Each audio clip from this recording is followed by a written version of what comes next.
Bismillahirrahmanirrahim. Assalamualaikum warahmatullahi wabarakatuh.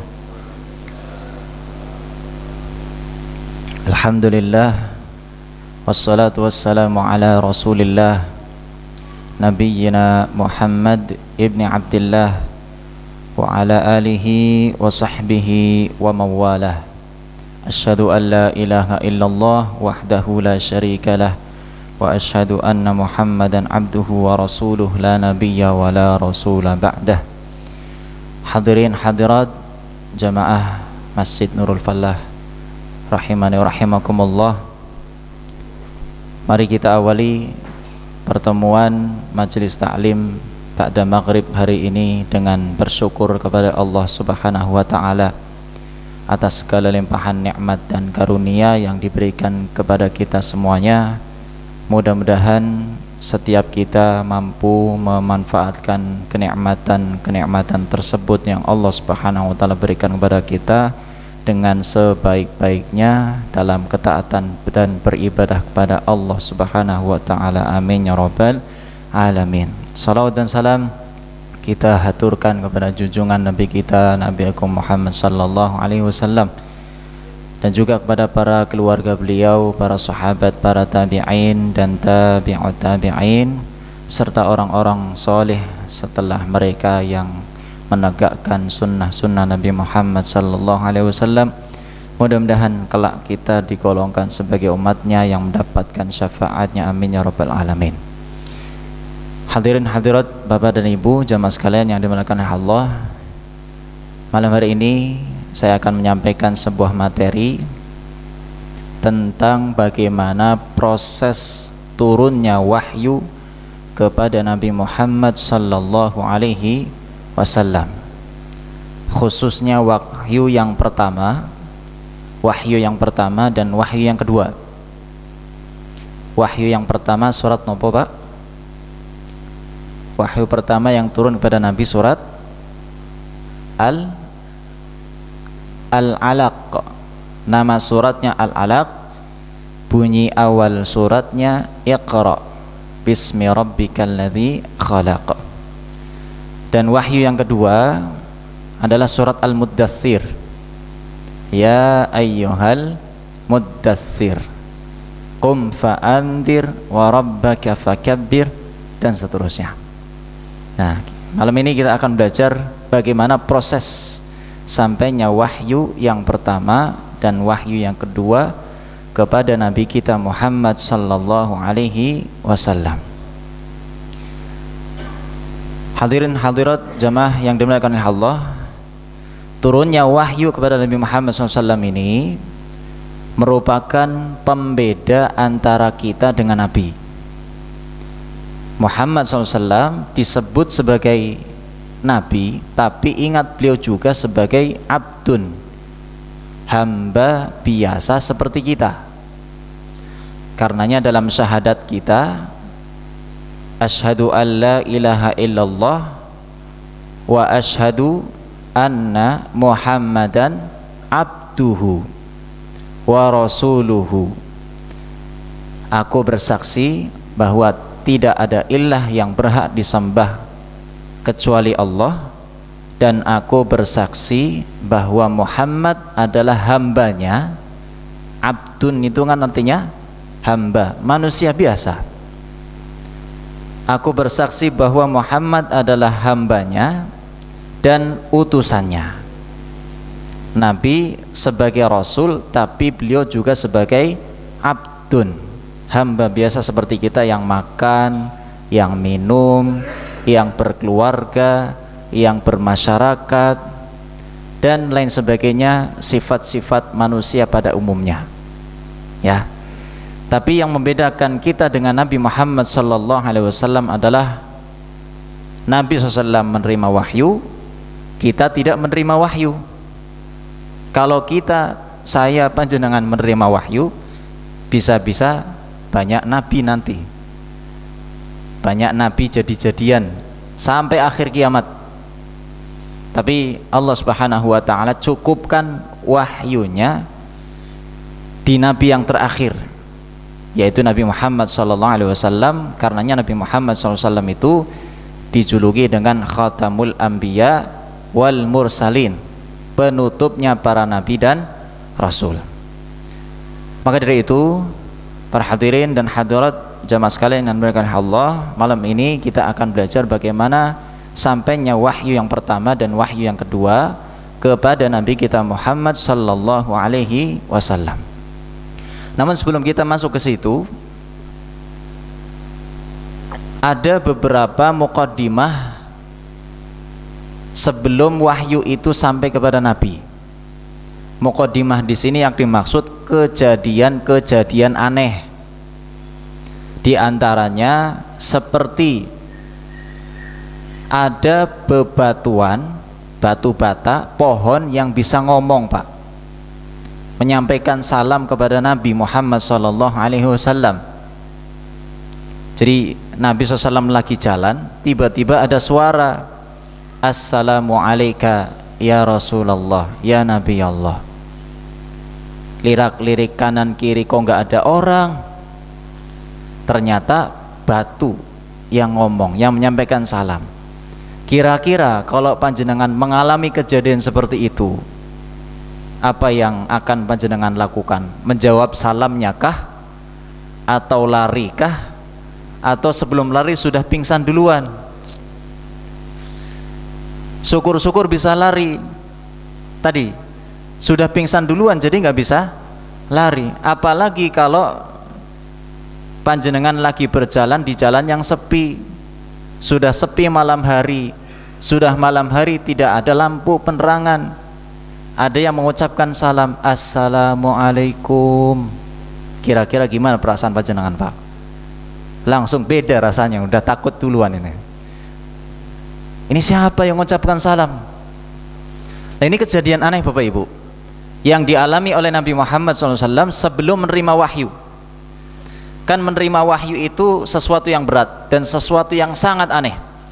Karena ada muqaddimah dulu yang dialami oleh Nabi Muhammad SAW sebelum menerima wahyu. Di antaranya ini, batu bisa ngomong.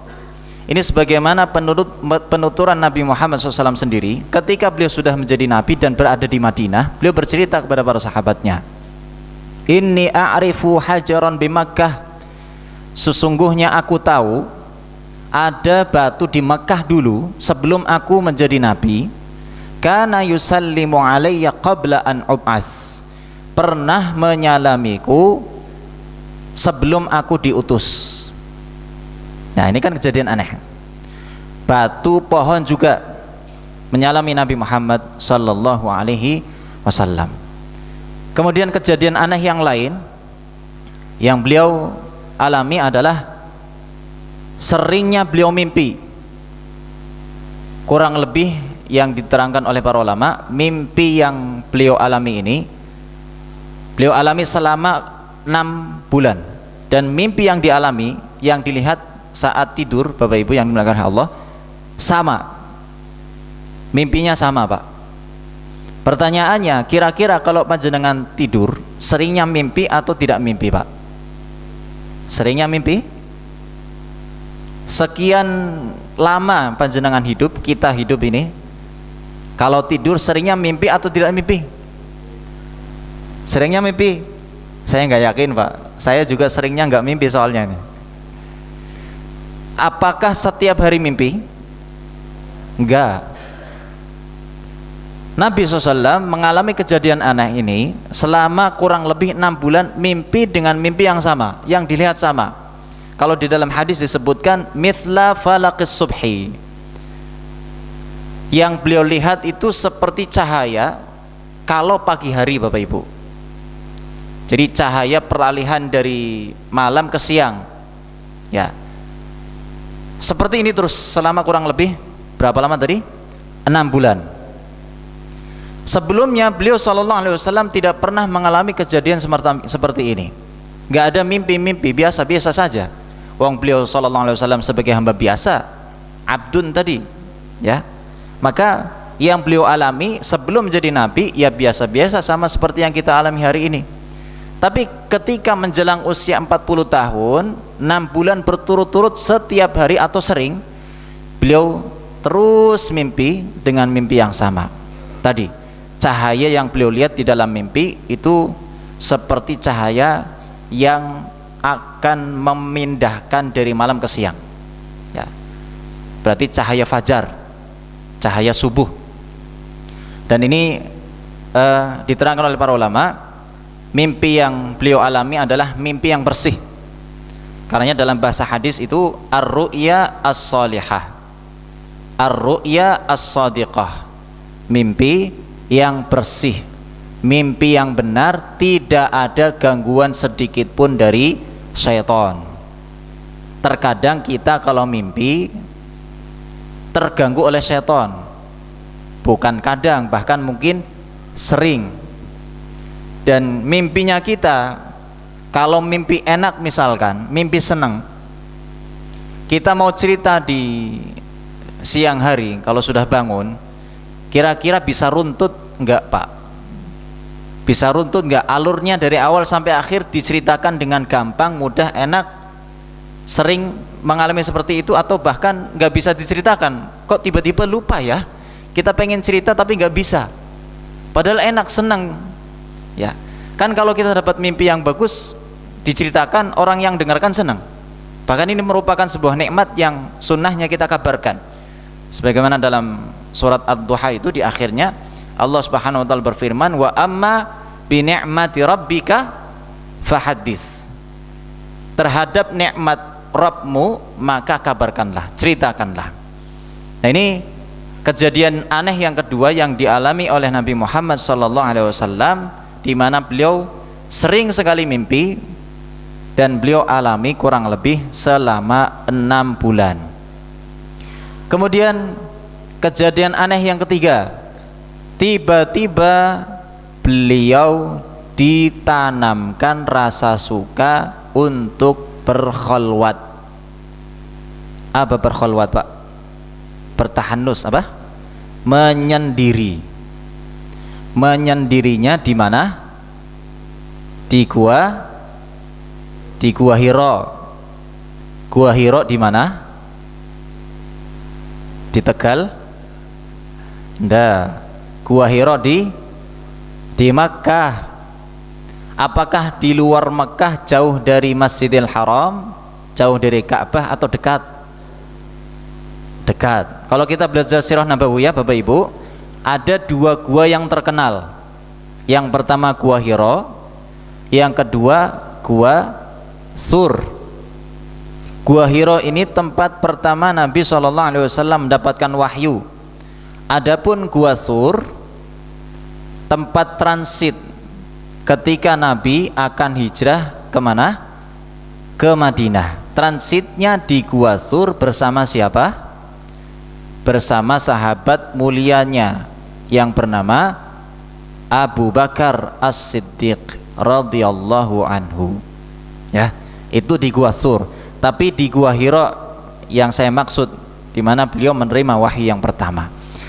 Nah, sebelum menerima wahyu yang pertama, beliau kan bertahanus. Bertahanus ini kalau dalam hadis disebutkan keterangannya at-ta'abbudul layali zawatal adad. Yang dimaksud tahanus itu adalah beribadah. Tapi beribadahnya bagaimana? Allahu a'lam.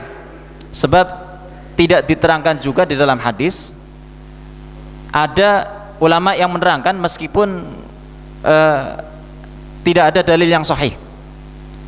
Sebagian pendapat mengatakan beribadahnya, tahannusnya Nabi Muhammad SAW di Gua Hiro itu mengikuti syariatnya Nabi Ibrahim. Ada juga yang menerangkan mengikuti syariatnya Nabi Musa. Ada juga yang menerangkan mengikuti syariatnya Nabi Isa. Tapi semua pendapat-pendapat itu tidak ada dalil yang jelas. Itu hanya sekedar keterangan yang ya hanya pelengkap sajalah. Dan di hadis yang Nabi SAW ceritakan sendiri juga tidak disebutkan. Jadi at-tahannus itu Bapak Ibu yang dimuliakan Allah, kalau secara bahasa maknanya sebetulnya menjauh dari dosa. Kita tahu bahwa masyarakat Arab kala itu sebelum Nabi SAW ada, kebiasaannya ngapain? Kebiasaannya ngapain Bapak Ibu? Kebiasaan orang-orang Arab itu yang mereka lakukan adalah berbuat syirik, menyembah apa? Patung, menyembah berhala. Kemudian kemaksiatan-kemaksiatan yang lain juga merajalela, perzinaan, ya, kemudian tipu menipu, riba, pokoknya merajalela. Kemaksiatan-kemaksiatan yang ada hari ini dulu pernah ada. Itu semua dilakukan oleh orang-orang Arab. Tapi yang saya belum mendapati Bapak Ibu, seburuk-buruknya orang Arab sebelum Nabi Muhammad SAW diutus, tidak ada maksiat suka dengan sesama jenis. Homo, mohon maaf kalau bahasa apa ini istilahnya ya, lelaki suka dengan lelaki disebut homo, kalau perempuan suka dengan perempuan disebut lesbi. Ini saya belum mendapati ada di zaman sebelum Nabi SAW diutus menjadi nabi orang yang melakukan kemaksiatan itu. Hari ini ada apa enggak? Ada. Bahkan di sebagian negara sudah dilegalkan, diperbolehkannya orang laki-laki menikah dengan laki-laki, perempuan menikah dengan perempuan. Ini kemaksiatan yang sudah dilegalkan di sebagian negara seperti Jerman. Jerman ini melegalkan menikah dengan sesama jenis Bapak Ibu. Na'udzubillah min dzalik. Nah, kembali. Jadi semua kemaksiatan yang ada pada orang Arab kala itu, Nabi Muhammad SAW tidak suka. Karenanya menjauhnya beliau menyendiri di gua Hira. Di situ Nabi SAW bertaqarrub kepada Allah Subhanahu wa taala, merenungkan kondisi masyarakat Arab yang penuh dengan kemaksiatan. Pertanyaannya, kenapa yang dipilih oleh Nabi Muhammad SAW untuk bertaqarrub atau bertahanus di gua Hira, kok enggak di tempat yang lain? Kok enggak di gua Sur? Kok enggak di dalam Ka'bah? Kira-kira apa jawabannya Bapak Ibu? Kenapa kok di gua Hira? Ini menarik. Para ulama rahimahumullah menerangkan sebab kenapa gua Hira yang dipilih oleh Nabi Muhammad SAW untuk bertahanus adalah karena pemandangan gua Hira itu langsung tertuju kepada Ka'bah. Dari depan pintu gua, kalau lirik ke arah Ka'bah sudah langsung kelihatan Bapak Ibu. Kan gua Hira itu berada di atas gunung Nur, Jabal Nur. Ini kita kalau datang ke sana untuk haji atau umrah, biasanya akan dipandu oleh pemandunya, oleh mutawifnya, mampir ke Gua Hira. Nah, Gua Hira ini letaknya di atas Jabal Nur, di atas gunung. Nah, di situ Nabi SAW bertahanus, berkhalwat. Pemandangan dari atas gunung Nur atau dari depan Gua Hira langsung tertuju kepada Ka'bah. Kalau sekarang mungkin tidak. Kenapa? Karena sudah ada hotel-hotel yang tinggi. Hotel-hotel yang tinggi yang kalau panjenengan ke sana transitnya di situ, nginapnya di situ. Dulu tidak ada Bapak Ibu. Jadi dari atas Gunung Nur untuk memandang Ka'bah dari depan Gua Hira sangat terlihat. Nah, di sini rahasianya kenapa Nabi Muhammad SAW memilih Gua Hira sebagai tempat bertahanusnya. Karena jika Nabi SAW kangen terhadap Ka'bah, bisa langsung melihat Ka'bah dari atas Gunung Nur, dari depan Gua Hira. Sekaligus Nabi SAW bisa mengontrol bagaimana perkembangan orang-orang Arab yang suka menyembah berhala di sekitar Ka'bah. Kan di sekitar Ka'bah banyak berhala yang dijadikan oleh orang-orang Arab sebagai sesembahan mereka. Bagaimana ini? Apakah sudah mulai reda, berhenti, atau malah semakin merajalela? Dari situ Nabi SAW meskipun menjauh dari keramaian masyarakat Arab yang suka menyembah berhala, masih bisa mengontrol dari atas Gunung Nur. Nah, Singkat cerita, di situ Nabi SAW kan lama Bapak Ibu. Dawatul adat itu cukup lama, nggak cuman 1-2 hari, tapi berhari-hari sampai pekanan bahkan bulanan bertahanus di atas gua Hira, di atas Gunung Nur, di dalam gua Hira. Naik sudah siap dengan bekal yang disiapkan oleh istrinya Khadijah.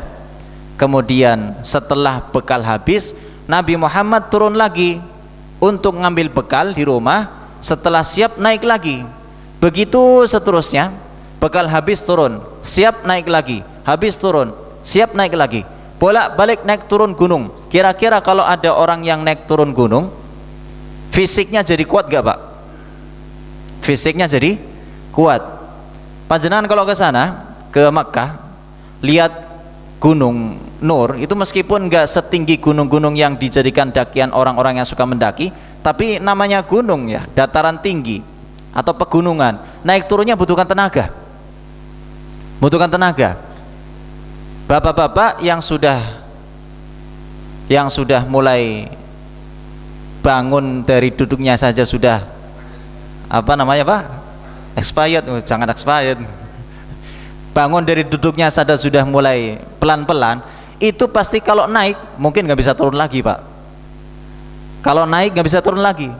Ada sebagian orang yang sudah lihat tingginya Jabal Nur saja sudah putus asa. Ini menunjukkan cukup tinggi juga Gunung Nur itu.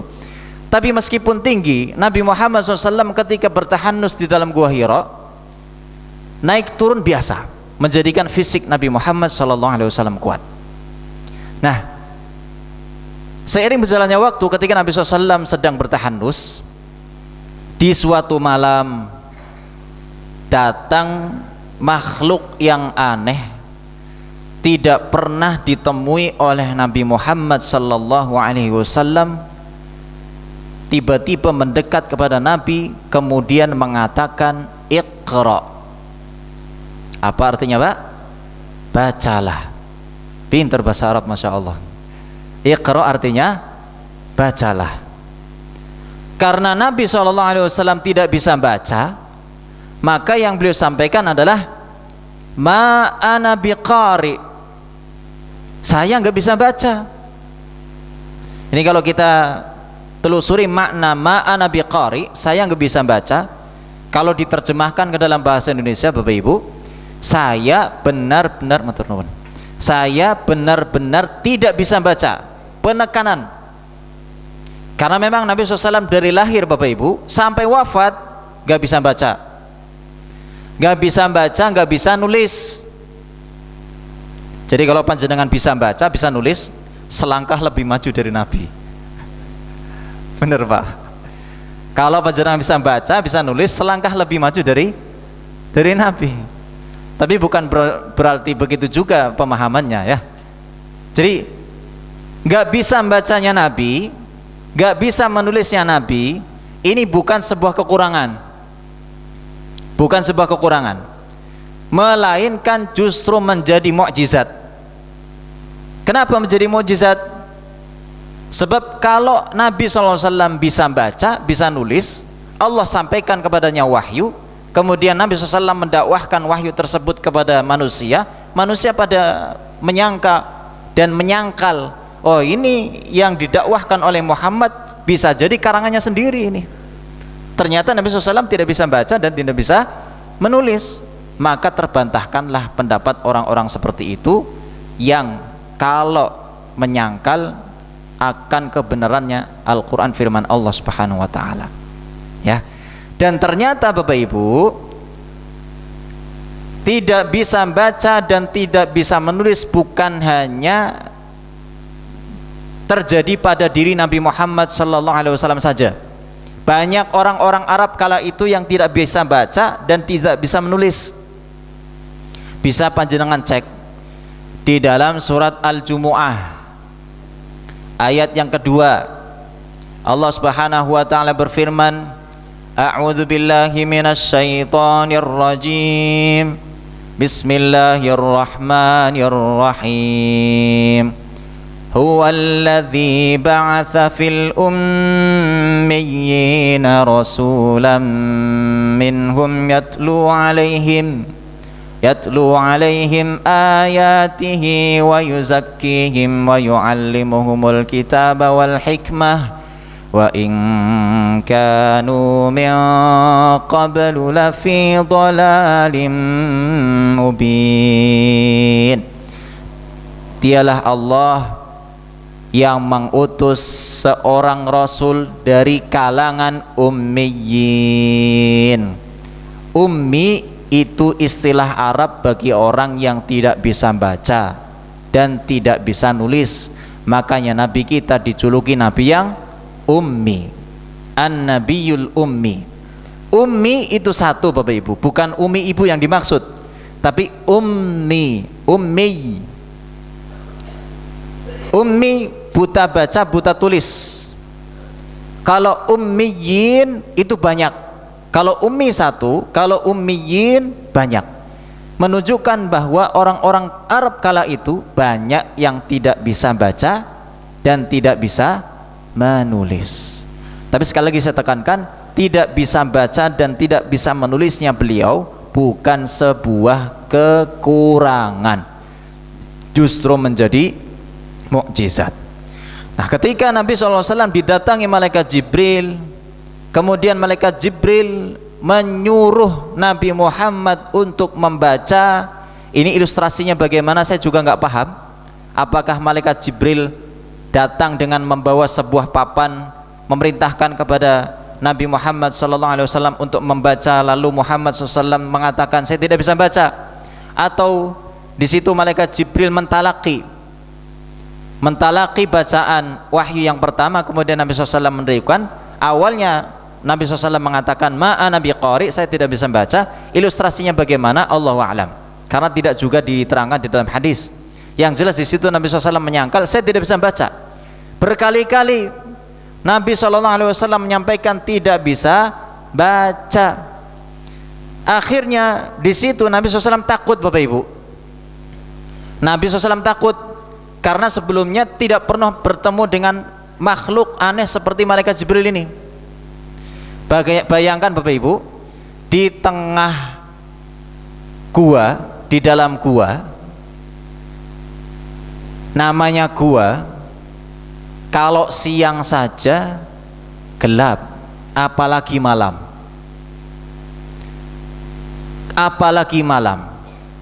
Kemudian dalam keadaan sendiri, gak ada siapapun, gak ada suara apa-apa. Tiba-tiba didatangi makhluk aneh nyuruh baca.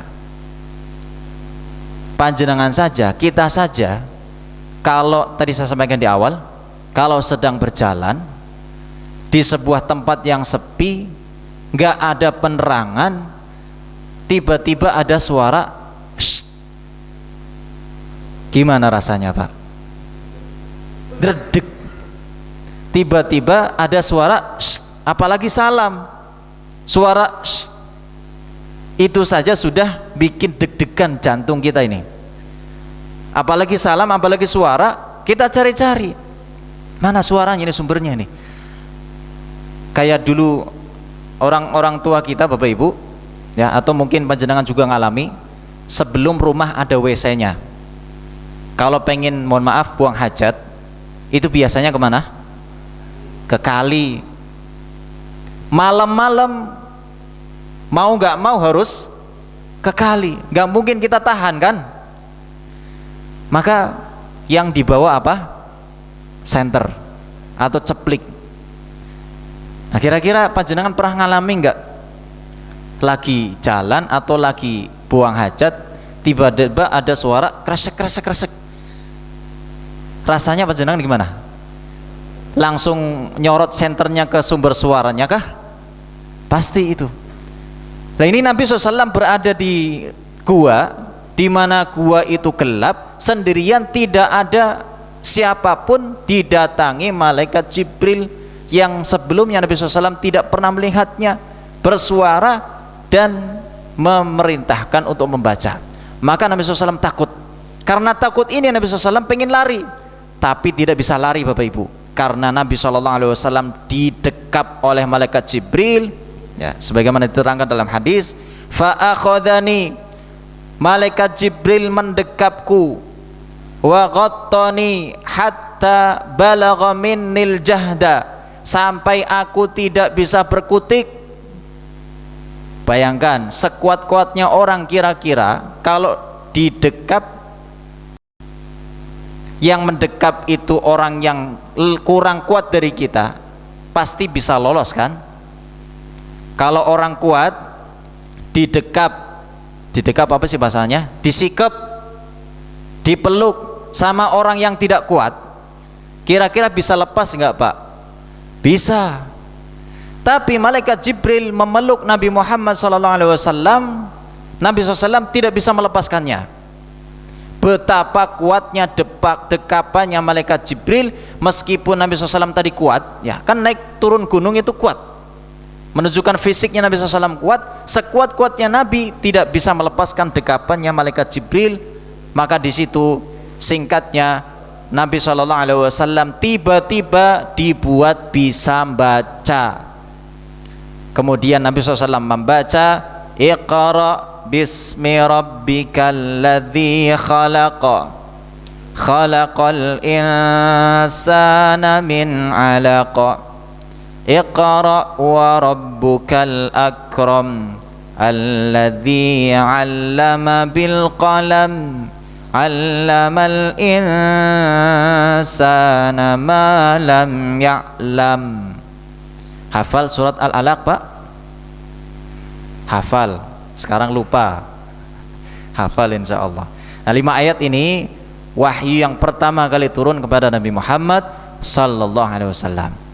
Setelah Nabi SAW membacakan 5 ayat surat Al-Alaq, Nabi SAW keluar dari gua, pulang menemui istrinya yang bernama Khadijah. Di situ Nabi SAW kondisinya berbeda dari sebelumnya, karena efek wahyu yang turun kepada Nabi Muhammad SAW. Nabi SAW merasa kedinginan. Jadi wahyu turun kepada Nabi itu sesuatu yang berat, Pak, sesuatu yang berat.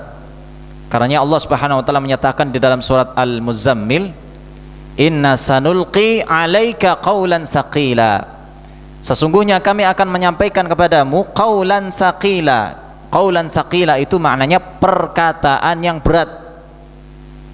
Perkataan yang berat berefek kepada jasad Nabi, tubuh Nabi. Terkadang menjadi dingin, menggigil, kedinginan. Terkadang sampai bercucuran keringat. Meskipun di musim dingin, Bapak Ibu, keringat Nabi SAW kalau turun kepadanya wahyu keluar bercucuran, meskipun musim dingin.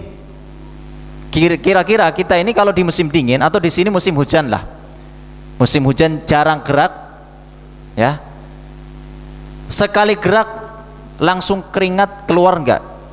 Saya kira susah. Pengalaman saya ketika masih di Mesir, Bapak Ibu, di musim dingin, ya, gerak sebanyak apapun, ya, ini keringat susah keluar. Terkadang kulit ini rasanya gatal-gatal kalau banyak gerak. Ada yang bilang gatal-gatalnya ini kemungkinan disebabkan karena keringat yang mau keluar tapi nggak bisa tertahan kulit, katanya begitu. Tapi secara medis saya nggak tahu. Cuman yang jelas musim dingin itu susah keluar keringatnya. Tapi berbeda dengan Nabi Muhammad SAW, meskipun musim dingin, terkadang karena wahyu turun, efeknya bisa bercucuran keringatnya beliau SAW turun, keluar. Ya, nah ini efeknya Nabi SAW, terkadang kedinginan, terkadang bercucuran keringat. Ketika wahyu yang pertama turun pada beliau SAW, yang beliau rasakan adalah kedinginan. Karena ketika beliau keluar dari Gua Hira, pulang menemui istrinya yang bernama Khadijah, yang diperintahkan oleh Nabi SAW kepada istrinya Khadijah adalah minta diselimuti, Kalau dalam bahasa hadisnya zammiluni, zammiluni, selimutilah aku, selimutilah aku. Nah, ini ada pelajaran Bapak Ibu di sini. Ketika Nabi SAW memerintahkan istrinya untuk menyelimuti, istrinya Nabi SAW, Khadijah langsung taat, patuh, gak neko-neko, tanya-tanya apapun. Orang sekarang biasanya kalau suaminya lagi kena musibah, panik, pulang ke rumah, nemuin istrinya, kemudian suaminya minta diambilkan air, buatkan teh, kira-kira istrinya nanya, kenapa? Banyak pertanyaan. Tenang dulu mas, ini kenapa? Gak langsung nyiapkan air yang diminta, tapi tanya-tanya dulu. Betul pak? Betul pak? Istri panjenengan seperti itu?